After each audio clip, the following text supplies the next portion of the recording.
오늘 말씀의 제목은 구원의 우물들에서 물을 길어 올립시다라는 제목입니다. 오늘 이사야 12장 1절에서 6절 말씀 보면 구원의 우물들이라는 말이 나오는데 말씀을 통해서 은혜가 있는 시간이 되길 원합니다. 우리 사람들이 살아가면서 사람이 있는 곳에는 말이 있습니다. 그 말은 소리라고 하는데요. 소리의 종류는 매우 다양하나 그 중에는 인간의 삶에서 유익을 미치는 그런 소리가 있는가 하면은 인간의 삶에 해를 미치는 소리도 있습니다.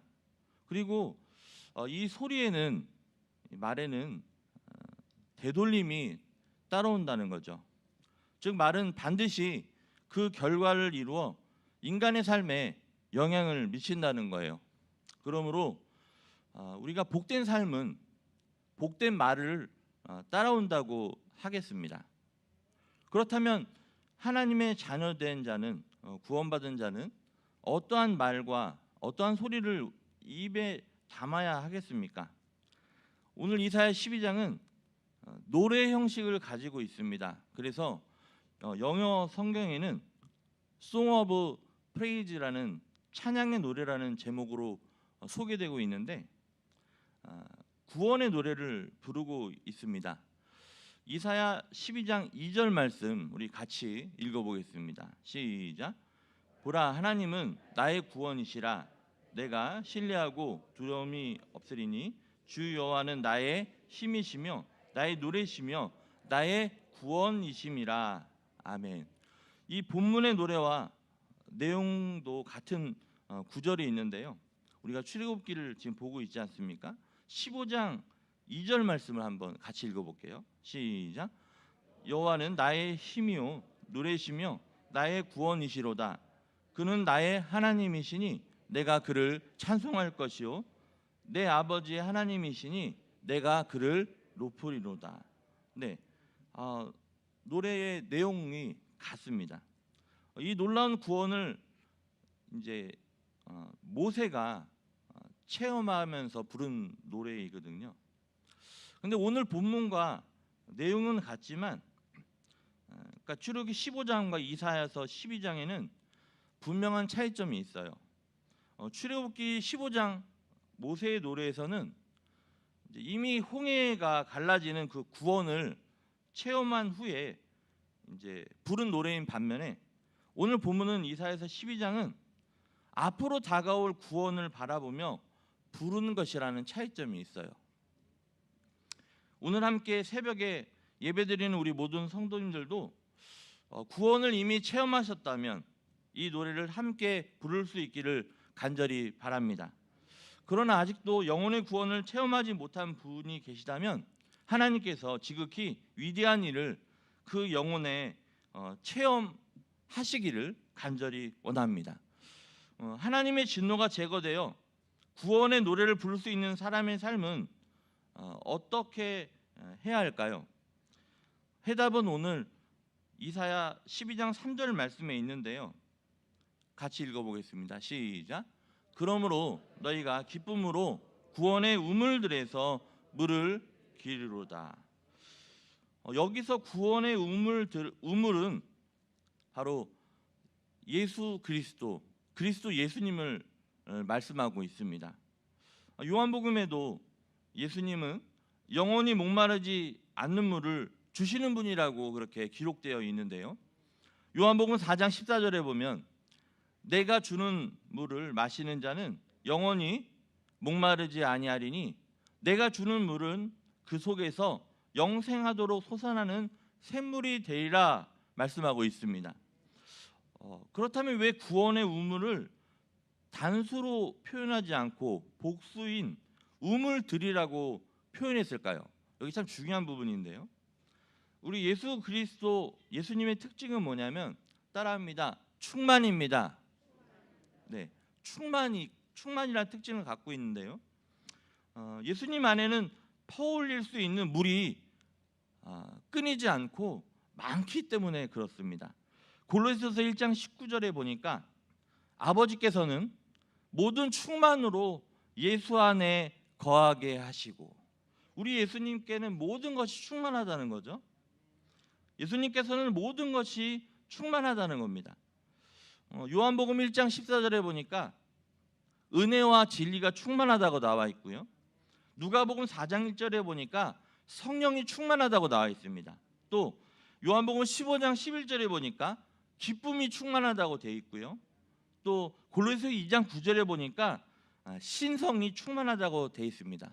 그리고 이 예수님의 충만하심으로부터 우리도 충만함을 잊게 된다는 그런 축복이 있다는 겁니다. 예수님의 충만하심으로부터 여러분들에게도 충만히 임하기를 축복합니다. 성경에 나와 있는데요. 요한복음 1장 16절에 보니까 같이 읽어봅니다. 시작. 우리가 다 그의 충만에서 받으니 은혜 위에 은혜로라. 주님의 그 충만한 데서 우리도 충만함을 얻는 은혜가 있다는 겁니다. 또 골로새 2장 10절에 보니까 있습니다. 시작. 너희도 그 안에서 충만하여졌으니, 우리가 예수님의 안에 있게 되면 충만한 삶을 살 수 있다는 것을 말씀하고 있어요. 예수님은 모든 것을 충만하게 가진 만유의 주인이라는 것을 기억하시고 여러분들도 충만한 삶을 살기 축복합니다. 성경에 충만한이라는 단어를 찾아보니까 74절에 76번이 기록되어 있더라고요. 성령이 충만하다 11번, 또 기쁨이 충만하다 7번, 여호와의 영광이 충만하다 6번, 하나님의 영이 충만하다 3번, 지혜의 영이 충만하다 3번, 주의 인자하심이 충만하다 2번, 또 정의가 충만하다 2번, 또 지식, 복, 은혜, 사랑, 모든 내용들을 얘기하면서 충만하다고 소개하고 있는 거예요. 우리 충만 성전 뒤에 한번 좀 보실래요? 오늘 보셨는지 모르겠는데 좌측 포토 보시면 뭐예요? 은혜가 충만합니다. 또 감사가 충만합니다. 기쁨이 충만합니다. 또 성령이 충만합니다. 능력이 충만합니다.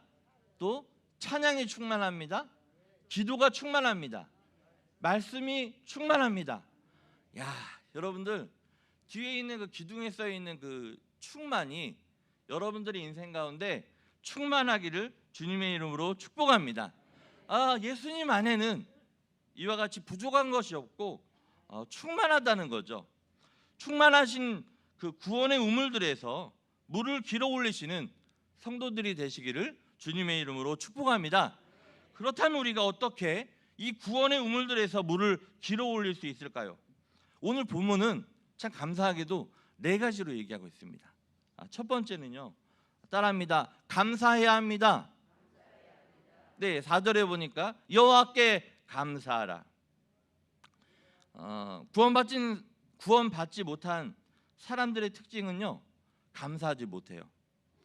돈을 벌어서 부자가 되어도, 또 명예와 인기를 얻어도, 또 자식들이 잘 되어도 감사하지 않아요. 당연한 거예요. 그들은요, 감사할 대상이 없기 때문에 그렇습니다.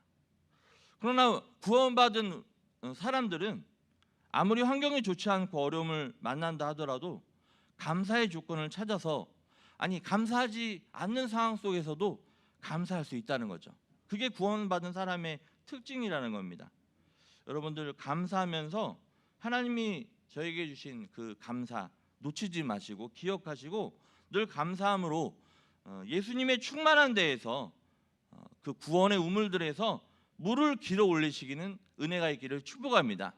두 번째는요, 따라합니다. 그 이름을 불러야 합니다. 네, 하나님의 이름을 오늘도 불러야 된다는 거죠. 4절 중반에 나와 있습니다. 그 이름을 부르며. 이 말씀은 기도하라는 의미예요.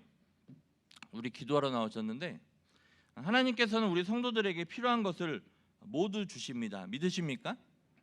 그러나 거저 주시는 것이 아니라 기도를 통해서 주신다는 겁니다. 기도가 유일한 방편이라는 거예요. 기도하면 주시고 기도하지 않으면 주지 않으십니다. 그렇기 때문에 야고보 사도는 야고보서 4장 2절에서 단호하게 얘기하고 있어요. 뭐라고 얘기하고 있습니까? 너희가 얻지 못함은 뭐하지 않았다? 구하지 않았다. 구하여서 다 받는 여러분들 되시기를 축복합니다. 필요한 것이 있으십니까? 주저하지 마시고 하나님 앞에 기쁨으로 기도하시기를 주님의 이름으로 축복합니다. 세 번째는요, 하나님의 행하심을, 하나님의 일하심을 뭐 할 때? 선포할 때 구원의 우물들에서 물을 길어올 수 있다는 겁니다. 그분의 행하심, 유대에서뿐만이 아니라 만국 중에 선포되어야 된다는 거예요. 여러분들 하나님이 일하고 계심을 믿으십니까? 여러분의 인생 속에서 또 자녀들, 또 이 나라와 민족을 위해서 지금도 일하고 계신 하나님을 찬송하길 원하는데 5절 말씀 함께 읽어보겠습니다. 시작. 여호와를 찬송할 것은 극히 아름다운 일을 하셨음이니 이를 온 땅에 알게 할지어다. 하나님이 여러분들 인생 가운데 행하신 일을 만국에 모아라는 거예요. 찬송하라는 거죠. 선포하라는 거죠. 이 찬송은요, 따라합니다. 극히 아름다운 일입니다. 네, 우리는 이제 세상적인 아름다움과 영적인 사람들, 믿음의 사람들의 그 아름다움의 기준이 틀리다는 거죠. 뭐가 아름답다는 거예요? 하나님을 찬송하는 것이. 이를 온 땅에 알게 할지어다. 아멘. 하나님을 만국 중에 선포하는 것이 바로 선교입니다. 선교. 저희가 선교를 하지 않습니까? 우리는 선교함으로 구원의 우물들에서 물을 깊게 되는 거죠. 그래서 구원받은 백성들은 자동적으로 선교할 수밖에 없는 거죠. 하나님의 구원을 선포하는 것은 물고기가 물에서 헤엄치거나 이 말이 들에서 뛰어노는 것처럼 이 구원받은 사람들의, 성도들의 자연스러운 본성이라는 거예요. 저는 우리 교회가 자랑스러운 것이 바로 이 선교의 역할을 잘 감당하여 나가는 건데요. 교회 성장 연구소에서 이제 조사로 나왔었을 때 거기에 기록에 보면 숭의교회가 뭐를 잘하는 교회냐 나와 있는데 선교를 잘하고 있는 교회라고 나와 있어요. 지금도 우리가 선교를 하고 있지 않습니까? 지금 선교사님들 다 파송돼서 또 저희가 기도로 물질로 후원하면서 선교로 쓰임 받는 그런 교회라는 겁니다. 그래서 숭의교회의 부흥의 비결이 뭐였냐? 바로 이 선교였다는 것을 또 발견을 하게 돼요. 앞으로도 더욱더 선교를 잘하는 교회로 우리가 쓰임 받는 그런 인생이 되기를 주님의 이름으로 축복합니다. 그래서 우리 교회가 이름도 모르고 만나본 적도 없는 그런 이들이지만 그들의 영혼을 사랑하기 때문에 지금도 복음을 전하고 있고 또 선교사님들 파송되어서 지금 이제 저희들도 전도하고 선교하고 있지 않습니까? 더욱더 쓰임받는, 그래서 구원의 우물들에서 물을 길어내는 그런 인생이 되기를 축복합니다. 네 번째, 따라합니다. 하나님을 찬양해야 합니다. 네, 6절 말씀 함께 읽습니다. 시작. 시온의 주민아 소리 높여 부르라. 이스라엘의 거룩하신 이가 너희 중에서 크심이니라 할 것이니라. 아멘. 이 찬양은요, 하나님의 이름을 증거하는 입술의 열매라는 거예요. 오늘도 뭐 화평 찬양에 찬양했지만 또 우리도 찬양했지만 여러분들 입술에서 찬양이 끊이지 않기 원합니다. 시편 72편 19절에 보니까 그 이름의 그 영화로운 이름을 뭐하며 영원히 찬양할지어다. 온 땅에 그의 영광이 뭐하다? 충만할지어다. 아멘, 아멘 라고 있습니다. 여러분들 입술이 찬양의 입술이 되기를 축복합니다. 말씀 정리하면서 우리는 구원의 우물들로부터 기쁨으로 물을 길어 올려야 할 것입니다. 우리 영혼도 생명수를 마셔야 건강할 수 있기 때문에 그래요. 그러므로 우물가에 앉아 있는 분들은 물을 다시 길어 올리시기를 간절히 원합니다. 우리 주님께서 지금도 여러분들 또 초청하는 그런 음성이 지금도 선포되어지고 있는데 이사야 55장 1절 말씀 같이 읽어봅니다. 시작. 오호라 너희 모든 목마른 자들아 물로 나오라. 돈 없는 자도 오라. 너희는 와서 사 먹되 돈 없이 값 없이 와서 포도주와 젖을 사라. 요한계시록 22장 17절 있습니다. 시작. 성령과 신부가 말씀하시기를 오라 하시는도다. 듣는 자도 오라 할 것이요 목마른 자도 올 것이요 또 원하는 자는 값없이 생명수를 받으라 하시더라. 주님의 음성으로 듣기를 주님의 이름으로 축복합니다. 그래서 예수 그리스도를 구주로 잘 믿으시고 영접하셔서 하나님의 그런 은혜를 다 받으시기를 바라고요. 예수 잘 믿어서 또 구원받는 우리 사랑하는 성도님들, 내가 언제 우물가에 갔던고라고 한숨만 쉬지 마시고 오늘과 같이 매일매일 영적으로 깨어서 구원의 우물들에서 물을 길어 올려셔서 영혼이 하나님의 생명수로 날마다 충만케 되기를 주님의 이름으로 축복합니다. 그래서 네 가지가 뭐라 했어요? 첫 번째, 감사하고, 또 기도하고, 선교하고, 또 찬양을 통해서 날마다 물을 길어 올리시는 성도님이 되시기를 축복합니다. 그러할 때 우리는 은혜와 진리, 또 성령과 기쁨, 하나님의 영광으로 충만한 성도가 될 것을 믿습니다. 기도하겠습니다. 하나님 아버지, 감사합니다. 오늘도 주님 말씀 붙잡고 나아갑니다. 주님의 말씀이 내 발의 들이요 내 발의 등이요 내 길의 빛이니이다. 그 말씀 저희를 믿습니다. 아버지, 예수 그리스도이신 구원의 우물들에서 하나님의 그 충만하심을 날마다 길어 올릴 수 있도록 주님께서 역사하여 주시옵소서. 찬양 충만, 말씀 충만, 감사 충만, 기쁨 충만, 은혜 충만, 성령 충만, 기도 충만, 능력 충만하게 하옵소서. 예수님의 이름으로 감사하며 기도했습니다. 아멘.